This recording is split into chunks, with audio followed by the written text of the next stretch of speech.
but there are some messages that could resonate with the entire community, and certainly, you know, the example of Shelbyville is an example of you know, a smaller community coming to terms with the fact that there's a need, you know, economically, there's shown to be a need for new communities to come, and if Shelbyville learns, and they are learning how to cope with that, they can actually move forward and be a more prosperous community. And in Cleveland, it's the same thing. It's what, you know, Joanne and Richard do every day.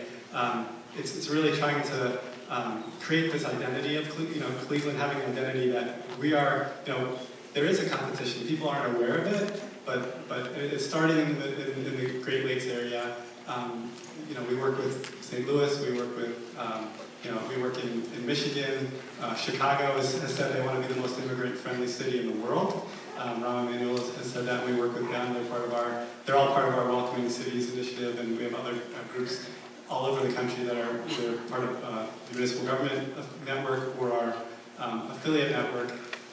And so what you hear in the news is there's a competition, sort of a downward, like a race to the bottom, because you hear about Alabama trying to be more unwelcoming than Arizona. And that message, what you hear there is, you know, we're going to out-unwelcome you, and immigrants are not an asset. Immigrants are something that need to be repelled. But what's happening underground, like, you know, not underground, but people, it's not as covered in the news, is that there's this race to the top going on where communities are competing. They see economically and otherwise. I mean, certainly we want to have as many restaurants as possible, we want to have as many perspectives as possible, but on an economic level, for Cleveland to compete and for Cleveland to be able to not only gain a tax base and gain population, but also to get this, you know, there is a global race for talent that is happening also regionally and nationally.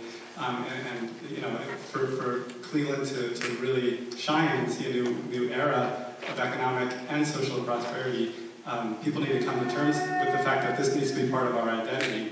But creating that identity and that idea that being welcoming isn't just something that's beneficial for the immigrant community, it's beneficial for the entire community, will build that feeling that everybody can get behind that. But that takes time, a lot of time, and it's about culture change, so it doesn't happen overnight.